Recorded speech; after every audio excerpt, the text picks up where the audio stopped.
Thank you so much. Namaste, everyone, and a big pranam to all of you. My name is Vaibhavi Haridas, and on behalf of Arva Yoga and Kriya Yoga, we welcome all of you to this wonderful session on Om, the Divine Sound. This is the fifth session of our series that we started 4 months ago at this point in time. And before we begin today, I had two quick announcements, and we'll be repeating these announcements every time as we move forward as well. One is we do have a Kriya Yoga initiation session happening in the month of September here in Philadelphia. So those of you who are joining us from Philadelphia, mark your calendars. September 27th will be an introduction talk. And then if you want to go through the whole initiation process, that will happen on 28th and 29th of September. So that's our first announcement. And then the second announcement is that 21st of June every year is celebrated as International Yoga Day. Again, for those of you who are local to Philadelphia area, we do have a yoga festival coming up on June 22nd, which is a Saturday, to honor this International Yoga Day. It's from 11 to 5 at Horsham, in the Horsham area, for those of you who are familiar with Philadelphia region. And this is a full day worth of yoga sessions and talks and vendors and food and fun. So just a fun little way to honor International Yoga Day.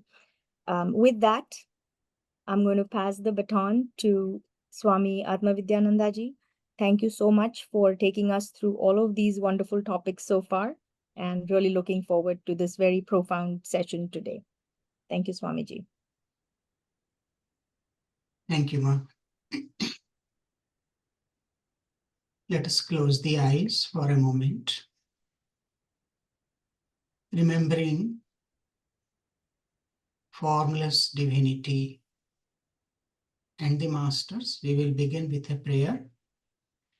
Om Sahana Vavatu Sahano Bhunaktu Sahaviryam Karavavahai Tejasvinavadhitamastu ma vidvishavahai. Om Shanti Shanti Shanti. May the Divine protect us all. May the Divine nourish us with knowledge and wisdom. May we meditate and pray together. May there be no discord among us. May there be more peace and love within, among us, and in this entire creation. Om. Amen. I bow to one God who is omnipresent and formless. Humbly I bow to all the saints and sages of all times and places. I bow to lineage of Kriya Yoga masters, feeling presence of God in each one of you. I bow to you all.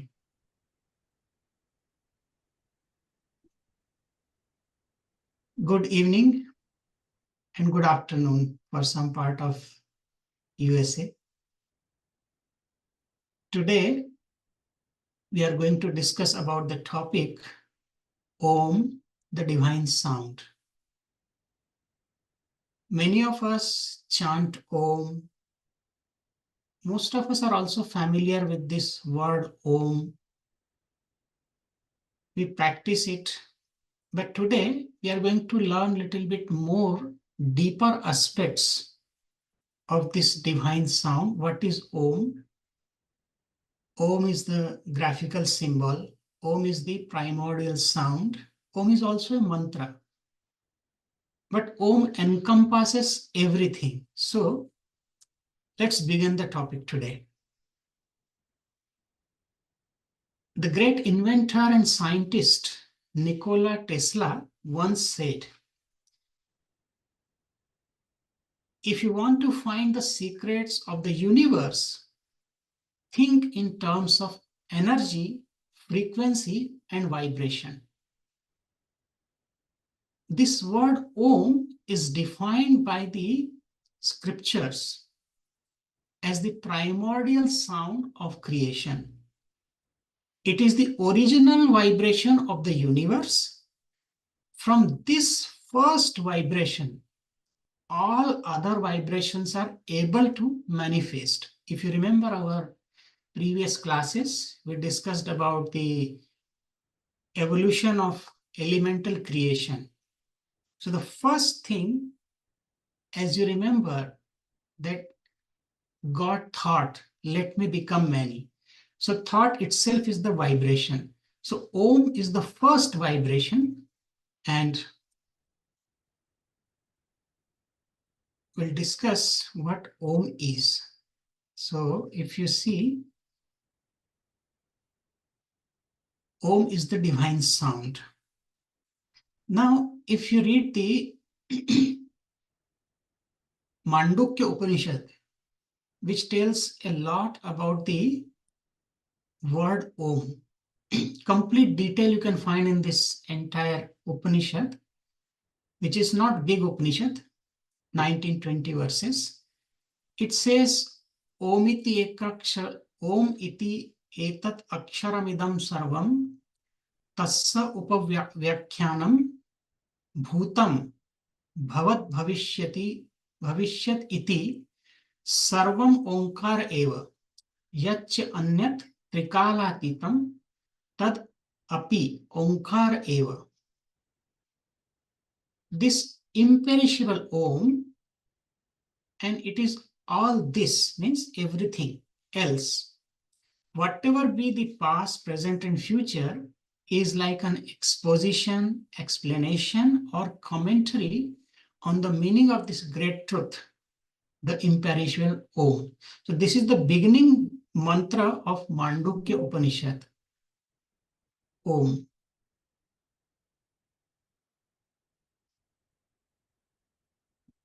So Om is the imperishable sound. This Om, we do japa. Japa means reciting it. It is said that in this mantra, Sarvam Omkar Eva, means everything is Om indeed. And this is how the Upanishad begins.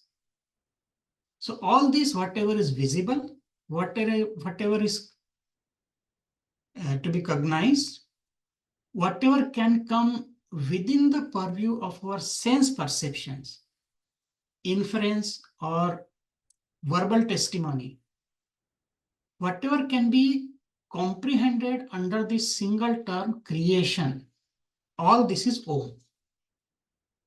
We have been reciting Om many a time, and it is a custom with most of us to greet one another with this Om. If you go to India, and especially in some monasteries, so they don't address the people by name, they say Om. So immediately the person responds. And we also do japa with this mantra Om.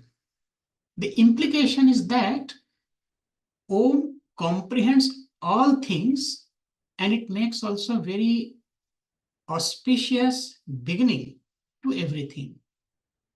In the Gospel of John, you can find the reference of Om in the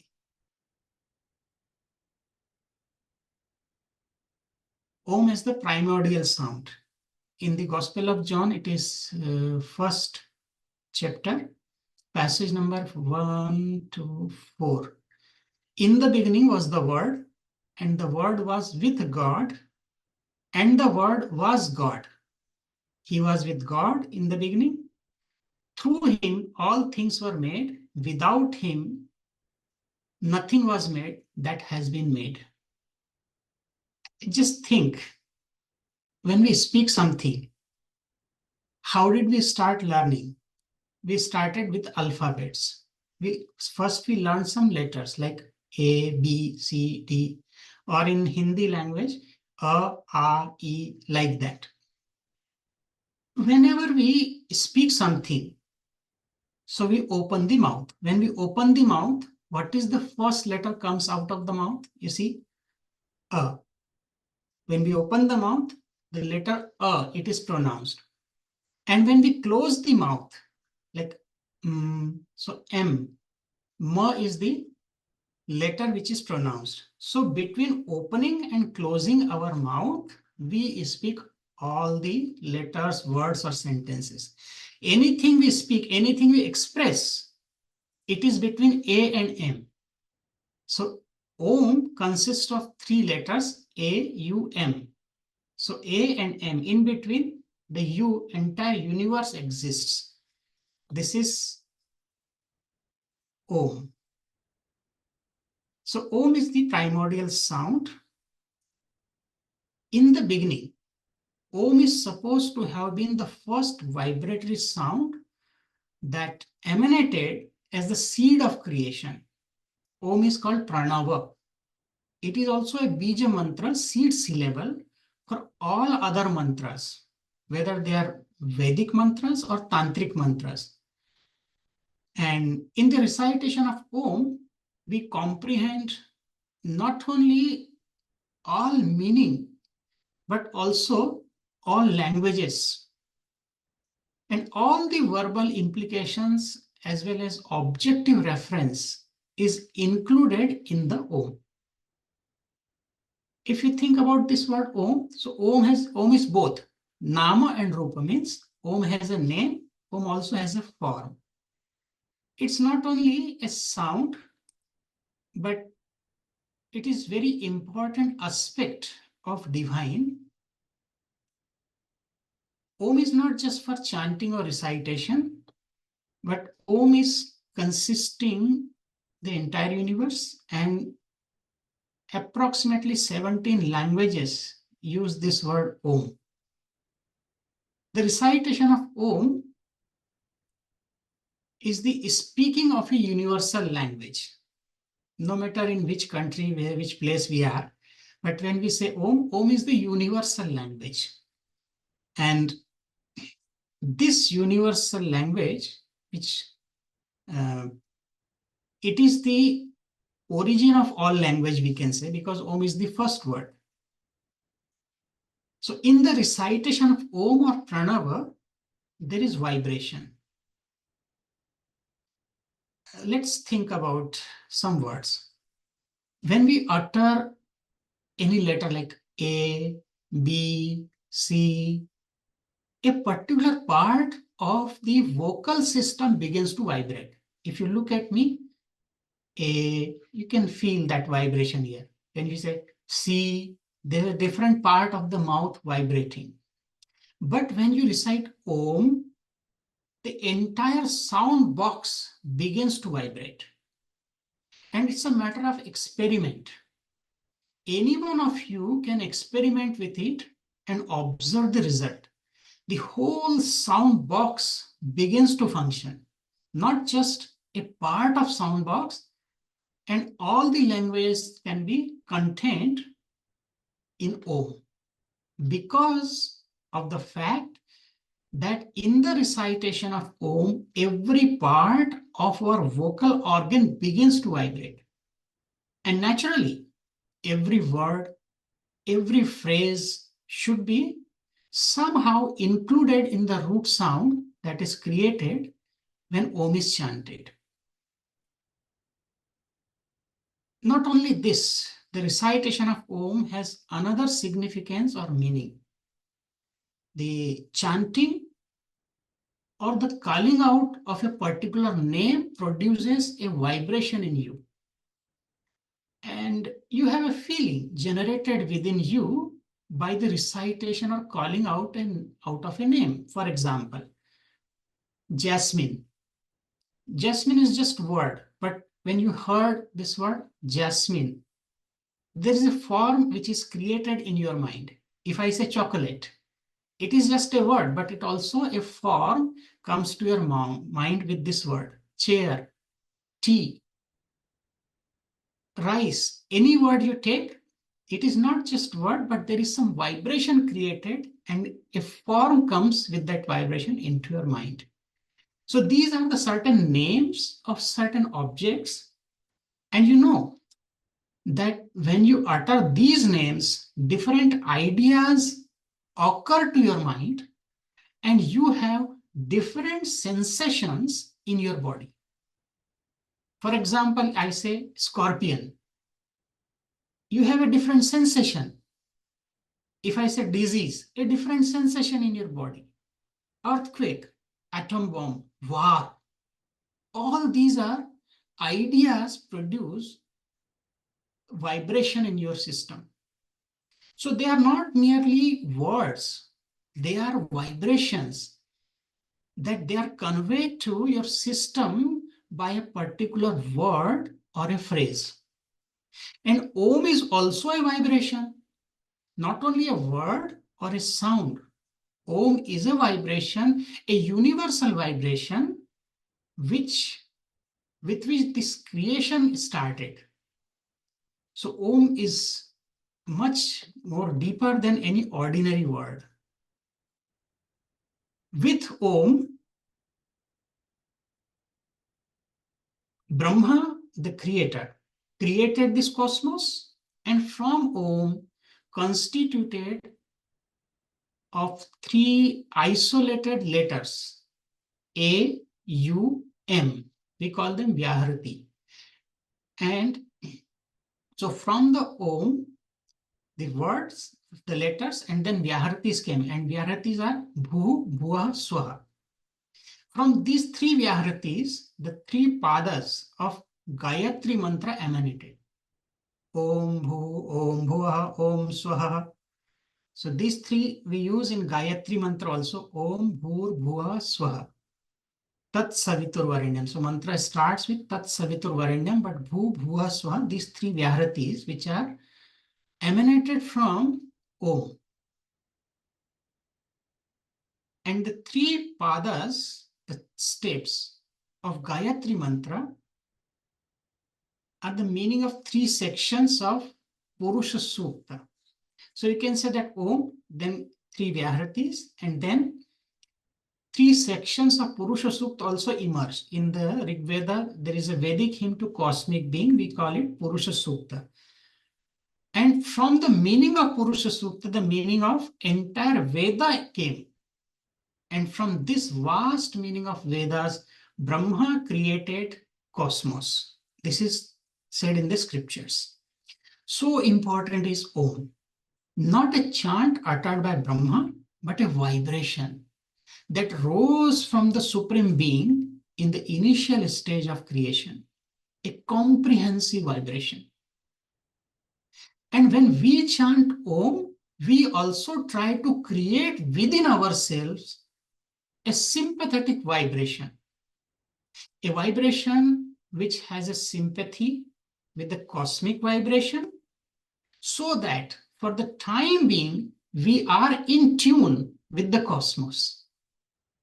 Our mind is vibrating at a different frequency, but when we chant Om, we connect our whole being with the cosmic being, because both the vibration are at the same frequency. And then we produce a harmonious vibration in our bodily and psychological system. So instead of tearing ourselves away from the world outside, we flow into the current of the world with chanting Om. Interestingly, you will find this Om is very much correlated with the science. And you can find in science, we read the Big Bang theory in quantum physics. What is this Big Bang? According to this Big Bang theory, the universe began as an incredibly hot and dense point called the initial singularity. This singularity contained all the matters and energy that would eventually form the universe. It is said in the theory that around 13.8 billion years ago, the initial singularity, means we call it one formless divinity or supreme reality, suddenly expanded in an event known as the Big Bang. Means there was a Big Bang. What is this Big Bang? It is the universal first vibration sound Om. And as this universe expanded, it cooled down. This rapid expansion and cooling allowed particles to form, leading to the creation of atoms, stars, galaxies, and everything we observe today. This is what the Big Bang theory. But this creation started with a Big Bang, means this universal first vibration, reverberating sound. This Om is also a symbol for formless God. If you see in the scripture,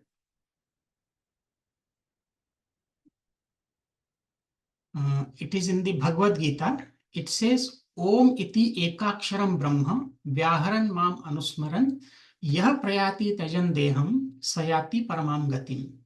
One who departs from the body while remembering me, means remembering God, the Supreme Personality, and chanting the syllable Om will attain the supreme goal. Means not only when we are alive, but when we leave this physical body. And if we chant Om and leave this body, then we attain liberation.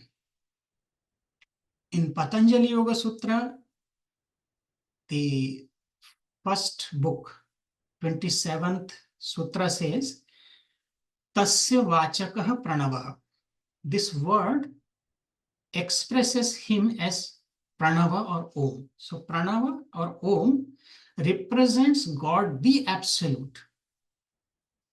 Just to tell you that if you see in this word Om, although we say write Om, OM, but actually it consists of three letters, A, U, and M. It's a continuous sound. So you see the symbol, when we make this graphical symbol, there is upper curve, lower curve, in the middle there is a curve, and on top semicircle with a dot. I'll discuss more about that in the next slide. But if you just think about these three letters, I'll just make a combination. Three letters, if we just change the order, so if we keep them is A-U-M, then it is Om, God, the Absolute, the Brahman. If you change U in the first place, it becomes U-A-M. So it represents Lord Shiva. If you keep it like U-M-A, changing the order again, then it becomes Uma. It becomes Mother Parvati. So Shiva and Shakti. Then Om, that what does it mean? That in this word Om, the Shiva and Shakti both are included. Purusha and Prakriti both are included. And what is the meaning of Pranava? So Pranava, the two letters we can say Pra and Nava. Pra means complete and Nava means new. So that which is complete and always new, which never becomes old. So when we say Pranava, Om is always new and it is a complete sound, complete mantra, complete letter. Om iti ekaksharam brahma. And if we talk about the symbolism, so this, what is the symbol behind this? As you saw, the letter Om. In this letter, you see three curves. What does it really mean? So I'll tell you some details about these three letters.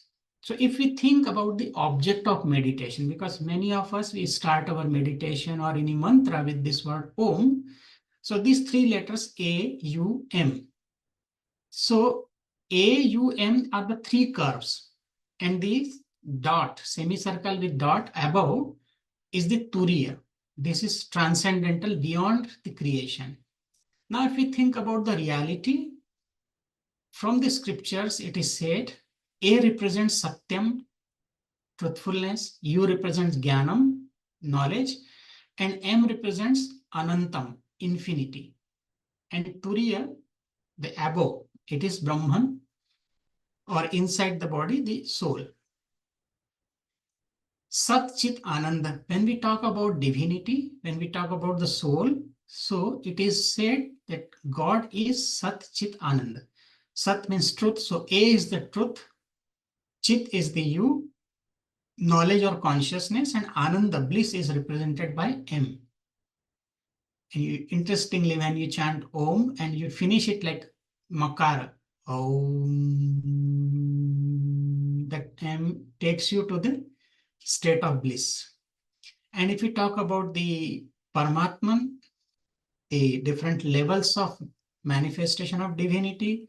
So A represents Virata, U is Hiranyagarbha, and M is Ishvara. A represents Vishwa, U is Tejas, M is Pragya. And if we talk about the Trimurti, Trinity, so Trinity, in the Hindu scriptures, it is Brahma, Vishnu, and Shiva. So A represents Brahma, who created. U represents Lord Vishnu, who sustains the creation, and M represents the Lord Shiva, who is dissolving this creation. If we talk about the concerts or Shakti, the power, so A is the power of Brahma, which is Saraswati for wisdom. U represents Lakshmi for the wealth, and M represents Mother Kali or Parvati for power. And in Brahmand and universe, the three Vyaharatis, as I said, A represents Bhuloka, this earth planet. U is the Bhuva. Bhuva is the plane of ancestors, and M is the Swaha, Swargaloka, the heaven. Then in the body, if we talk about the bodies, so there are three bodies: gross, subtle, and causal. So A represents gross body, U represents subtle body, M represents causal body. And in the Kriya practice,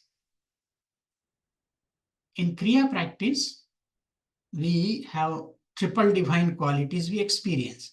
So these triple divine qualities are divine light, sound, pulsation, or vibration. So A is connected with the gross body, and with that we perceive divine light.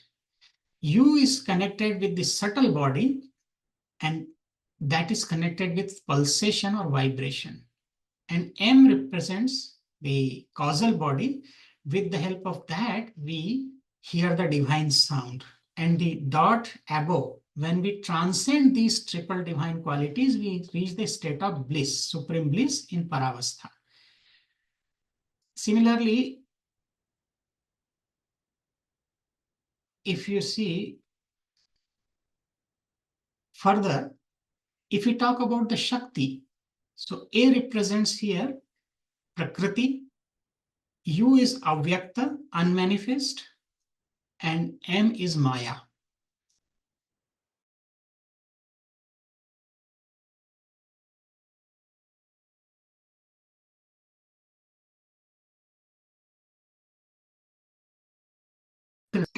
Avyakta before means unmanifest, and Maya, because of the illusion, everything appears to be true, but it is not really true. Then if we talk about the gunas or qualities, A is connected with tamas, U is with rajas, and M is sattva. And if we talk about the experience, so A is connected with the experience of moha, delusion, U is with the pain or dukkha, M gives us pleasure or sukha. Then framework of universe, we say time, causation, space. So A is connected with the space, U is the time, M is the causation, and fourth, the dot above represents transcendental or absolute. Then time also is represented by these three. So if you see the three curves and the semicircle with dot here in the symbol, the A upper curve is connected with the past. U is present, the second curve, and middle curve is the future, and above dot with semicircle is absolute, beyond time. Similarly, the state of consciousness, A is the state of wakefulness, Jagrata, U is the Swapna or dream state, M is the Sushupti or deep sleep state, and semicircle with dot is Samadhi or Turiya state, transcendental state. Similarly, A is connected with birth, U is the life, and M is death. And Turiya, the above, is liberation. The four Vedas are connected with these four. A is Rig Veda, U is Yajur Veda, M is Samaveda, and Turiya, the dot above, is Om, which is the essence of all the Vedas. When we talk about the four modes of expression when we speak, so any word comes out of our mouth, before that it is in um, dormant form, then it is in the middle, then it comes out. So there are four modes of speech, we call them Vaikhari, Madhyama, Pashyanti, and Para. So A is connected with Vaikhari, audible. U is the Madhyama, intermittent, before it is manifested from the mouth. M is connected with Pashyanti, means you can see in the mind, the thought has come before it is transformed into word. So that is inaudible. And then Turiya is Para, means supreme. So these are the states. However, there is a lot of symbolism in this letter Om. Each aspect of the visual form of Om signifies a particular state of reality. So we see, if we go deeper, it can be much longer, but we think about this symbol. So AUM, for us, it is more connected with the three states of awareness, four states, I would say: the wakeful, dream, deep sleep, and transcendental state in meditation, which we experience. However, Om encompasses all of the creation, and its merciful energy can be attained by anyone who seek it by chanting. No matter who they are, where they come from, or whichever faith they follow. But anyone who chants Om can experience these divine qualities. In the Kriya practice, we hear these three. And also, if you remember, in our Kriya practice, there's a technique in which we hear the divine sound. Not only we chant, but in practice, we also hear this divine sound. Now, as I said, that it is not just for chanting, but Om is also used as a meditative practice. So what does it mean? How do we use it for meditation? There is a mantra in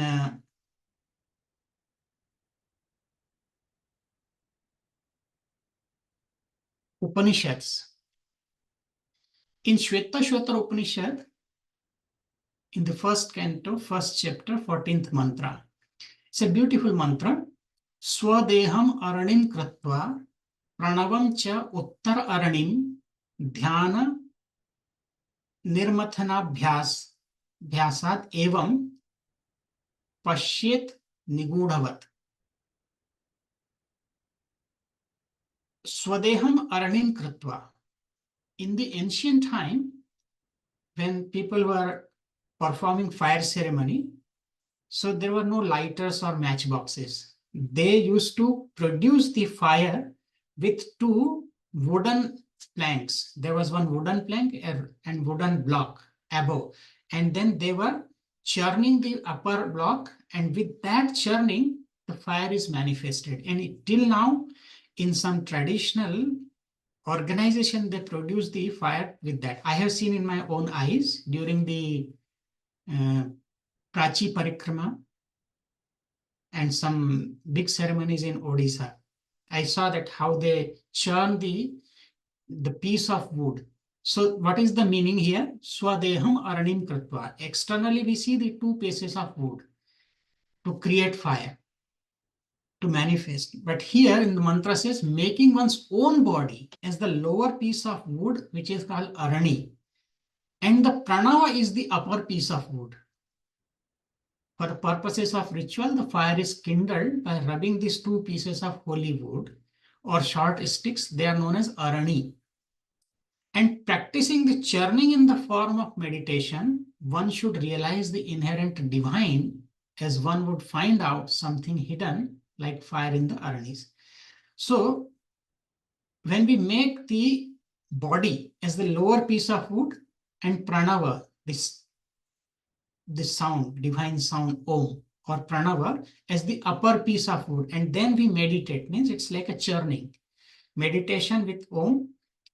And then as the two pieces of wood are rubbed, or this journey, the fire manifests, so also the knowledge manifests within us, which is called fire of knowledge.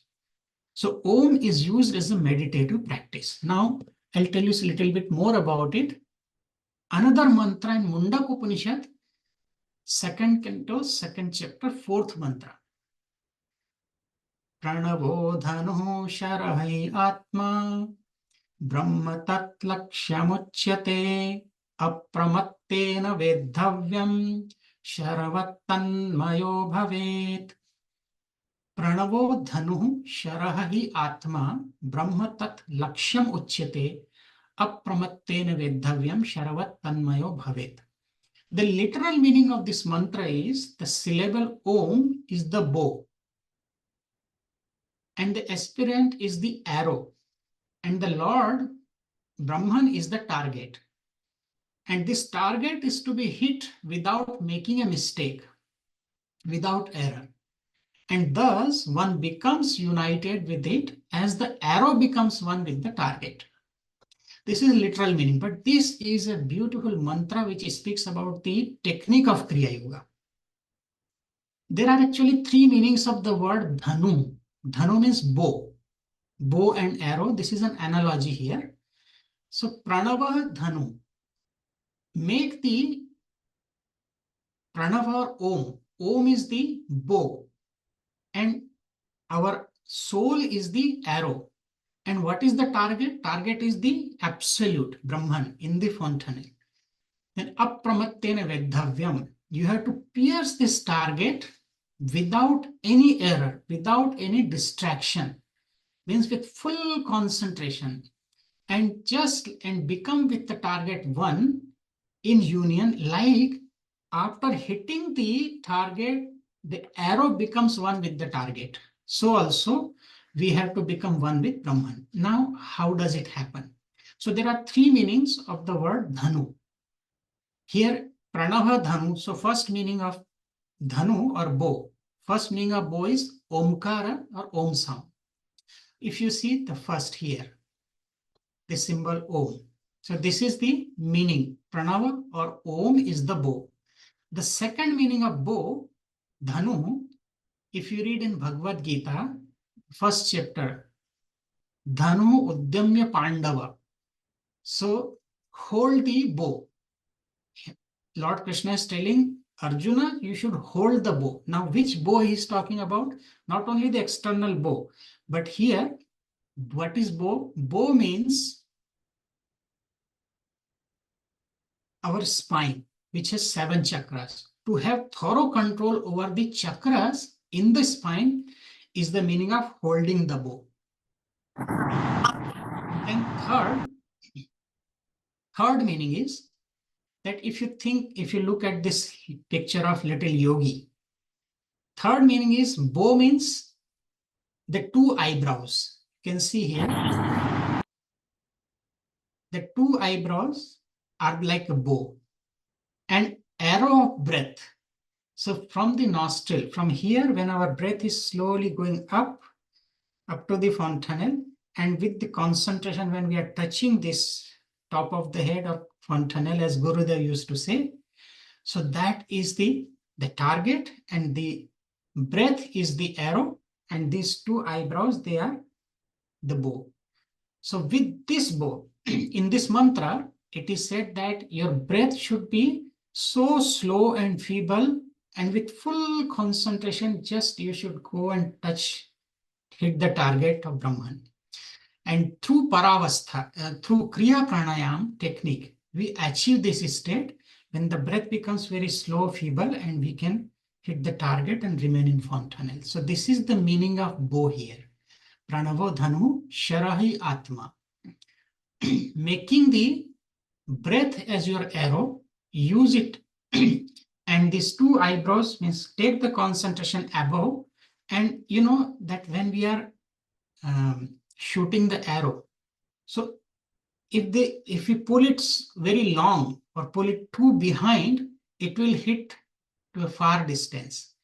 So also that when our breath becomes slow, long and deeper, means we take it long, deep, then we can hit it to the farthest distance. and then we become one with the target in Paravastha. So this is Pranavo Dhanu Sharahi Atma Brahma Tat Lakshyam Uchyate. Our target is Brahman. I'll not elaborate too much because of the shortage of time in this class. Another mantra I remember, the shloka, it is the verse in Bhagavad Gita about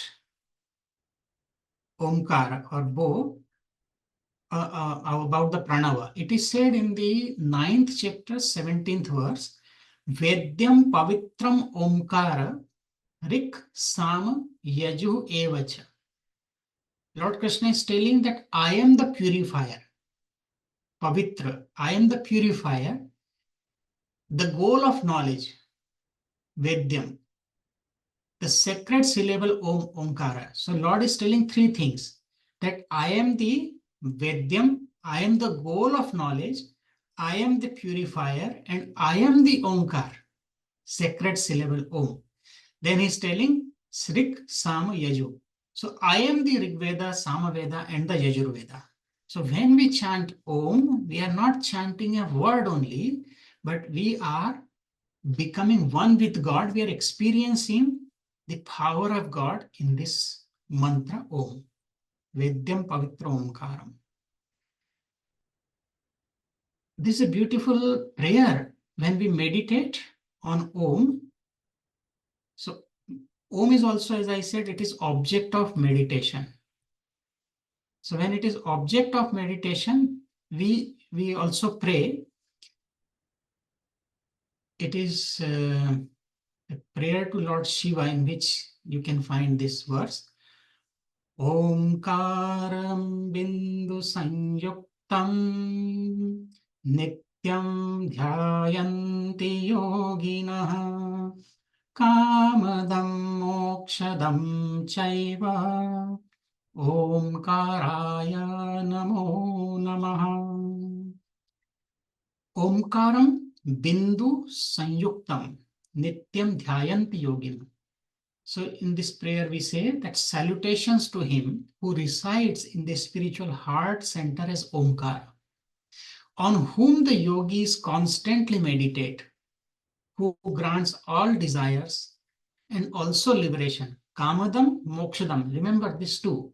Kamadam means Om, chanting or meditating upon Om gives you not only the liberation moksha, but also fulfills all your noble wishes, Kamadam.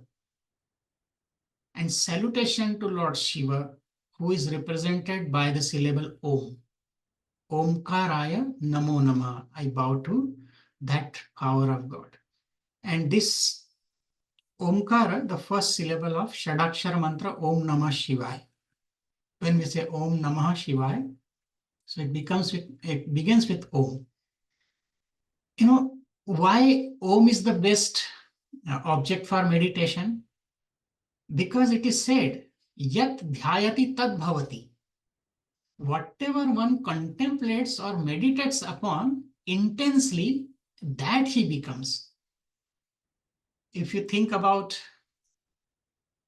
a sweet, then you become sweet. If you think about any object, you become that object. So when you think, when you meditate, when you contemplate and meditate upon this Om, Pranava, you become Pranava, you become Om. Yad dhyayati tad bhavati. So I'll take you a little more deeper. I remember another beautiful mantra. It is from Vijnana Bhairava Tantra. Vijnana Bhairava Tantra is a very special scripture and a beautiful commentary. When I read that, many of the mantras are like they are talking about the Kriya techniques. In that mantra, it is in this 39th mantra, it is said, Pranav Adi Samucharat Plutante Shunya Bhavanat. Shunyaya Paraya Shaktya Shunyatam Eva Bhairavi. Here Lord Shiva is teaching Mother Parvati. He is telling, O goddess, by performing complete uchchara, means the pronunciation of the pranava mantra, Om, or other bija mantra, because it says Pranav Adi. It's not just Om, but Adi means etc. Means there are other seed syllables also. And meditating on the still silent void space at the end of its protracted sound, one enters into spacious openness by means of that space, which is the supreme power or Parashakti. It's very complicated. I'll tell you in very simple words. Pranav Adi Samucharat Plutante Shunya Bhavanat. So when you chant any mantra, when you chant Om,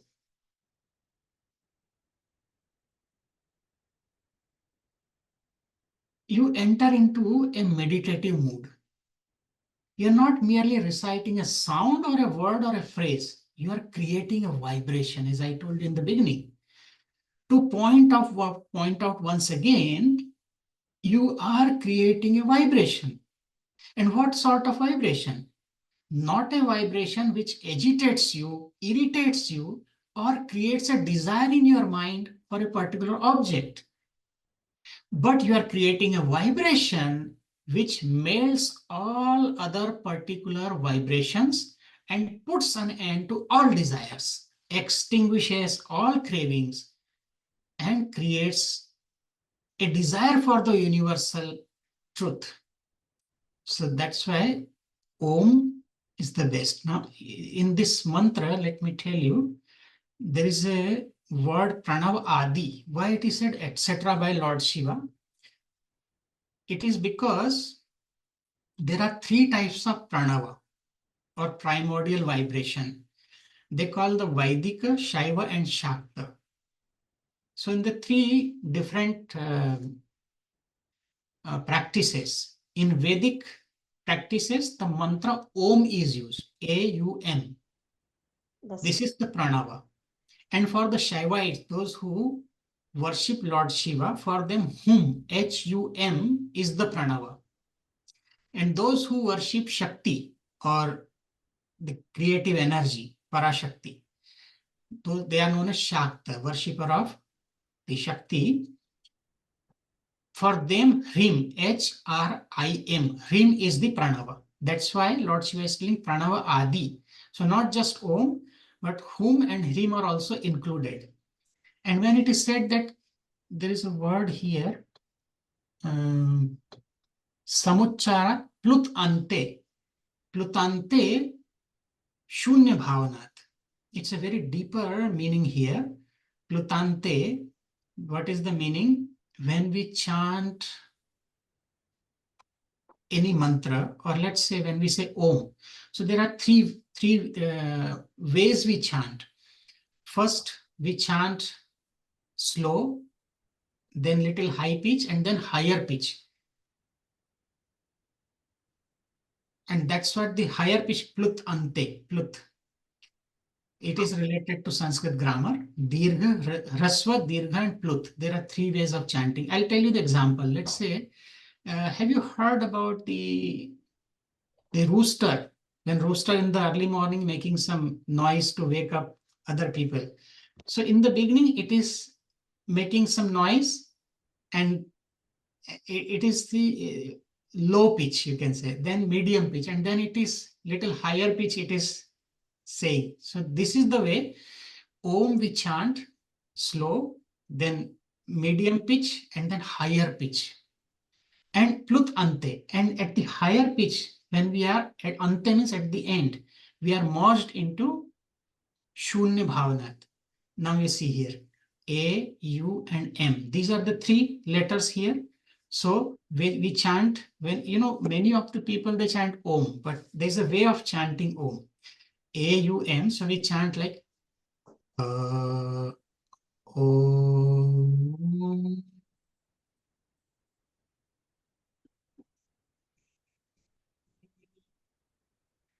So A-U-M, A-U-M. So we chant O-U-M like that. So when we go to the Ma, so M, it takes us to Shunya Bhavanat, means we enter into the transcendental state. So we transcend time, causation, and space, and we go to परावस्था. शून्यया परया शक्त्या शून्यताम् एति Bhairavi. However, this mantra I have explained in other class in much deeper meaning, which we can cover some other time because it's too much for now. Just think this object of meditation, Om. So we create this beautiful vibration. As the fire burns a straw, the desire for universal or this universal, all the universal desires burn up. This related to our world. Worldly desires burn up and only universal desires remain. So when we recite Om, even 3 times, the desire for 3 times, and if it is done correctly, it is enough to burn up all our mistakes and to put a complete stop to all desires, worldly desires, and make us calm, quiet, and content within. And the taste of correct recitation of chanting Om is that you become calm in your mind and feel satisfied with what you are and what you have. So you say that, how do I know that I'm chanting correctly? So after chanting, when you feel that you're completely free from any worldly desire, and when you feel completely calm, that is the correct way of chanting, because it is not going to create any vibration of agitation or restlessness. Rather, it completely eliminates those vibrations or desires. And when you come out of your meditative mood with a desire persisting, it would only point out that your contemplation has not been perfect. So when you come out of your meditative mood after chanting Om or meditating on Om, you will not be having any desire for some time. After that, because of the influence of Maya or the world, slowly you'll come back to the world. However, the desire for things was lurking within while you are in a mood of contemplation. Even the chant of Om was not properly done. No matter, still you should do it. The chant of Om should go together with the thought of the universal reality. I was there in Bangalore in 2016 in the Yoga University, S. Vyasa. So they also use this Om for relaxation. To relax the body, because AUM, it represents the 3 states of awareness. So with this divine sound, they are healing. This is also a healing sound. And I'll just show you one diagram here that how they were using. Chanting Om, as I said, that it should be chanted. So there are 3 parts of the body, like the upper part of the body, they consider from head up to the throat, and from throat up to the waist. This is middle part of the body, and below the waist up to the feet. This is the lower part. So the way of chanting Om for the relaxation or healing the body, completely body and mind, so they have to chant. So when they chant the first letter A, so they say, so you are thinking about the lower part of the body. Then you, in the middle part of the body, you'll concentrate and relax it. And then M, upper part of the body, the face, M. So, so like that, there is a way of chanting separately and then completely from bottom to top, from toe up to the head to relax the body. However, it's a healing with relaxation, Om. And this is how they chant. If you remember, if you listen to this,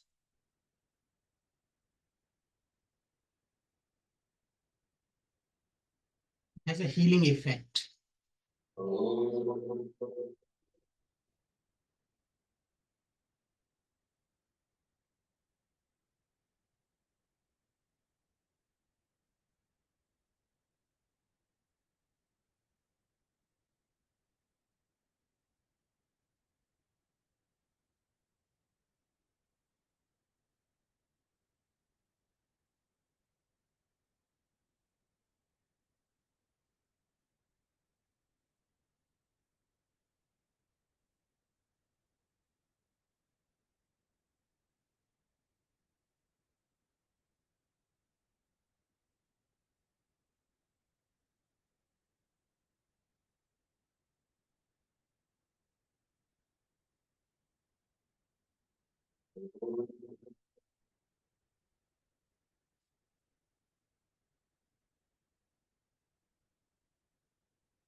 So this is chanting Om.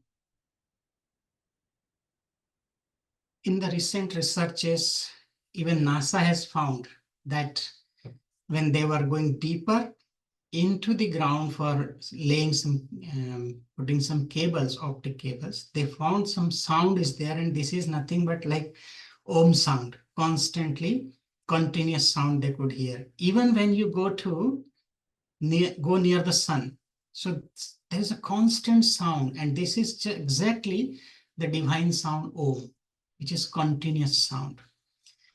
We use this sound not only for chanting. Any mantra we chant, it always begins with Om. And anything we start in our life as an auspicious event, we always start with chanting the Om. And Om we chant as well as in Kriya practice, especially, we listen to this sound internally, and the sound helps us to dissolve the mind. As I said, that this is universal sound.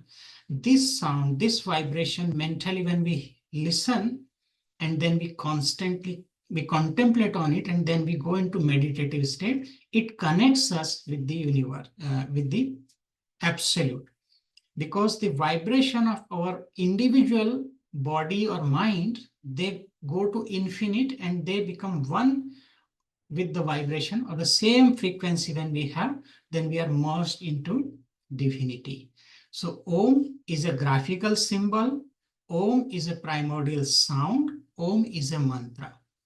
And we use this word Om in our day-to-day life.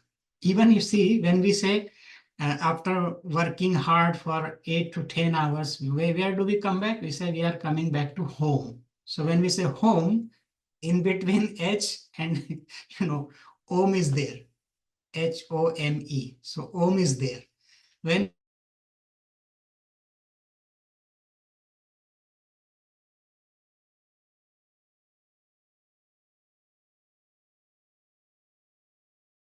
we say this, and we are saying it, we are connecting with the universe. However, I'm happy to share a little bit about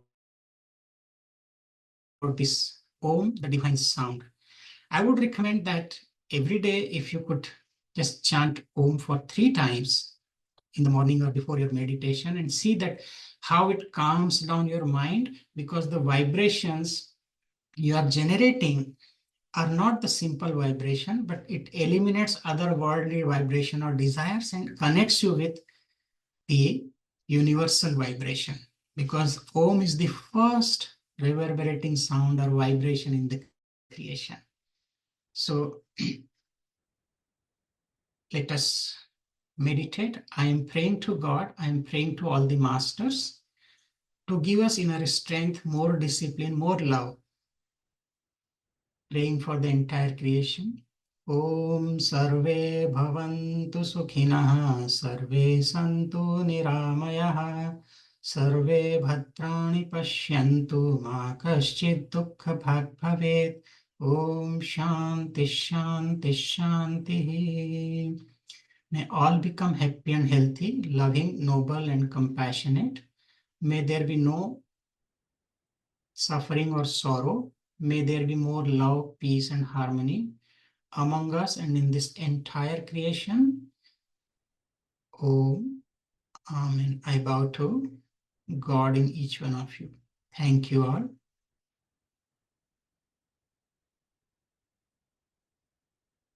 Just we would like to remind you that in Philadelphia, as Vaibhavima has also informed, in Philadelphia area, we have a Kriya initiation program from September 27th to 29th. 27th is the public lecture on Kriya Yoga introduction, and 28th, 29th are the weekend, that is the Kriya initiation. If you are in that area, you are welcome to join for initiation or further information if you would like to have, you can always write to us at kriya.org. So once again, thank you very much for your time and patience. Hope to see you next month. Thank you, Swamiji. It was a beautiful session. As always, this session and its recording will be available on both Kriya Yoga as well as Arva Yoga's YouTube channel. And with that, we thank each and every one of you and a big pranam to Swamiji as well. Thank you.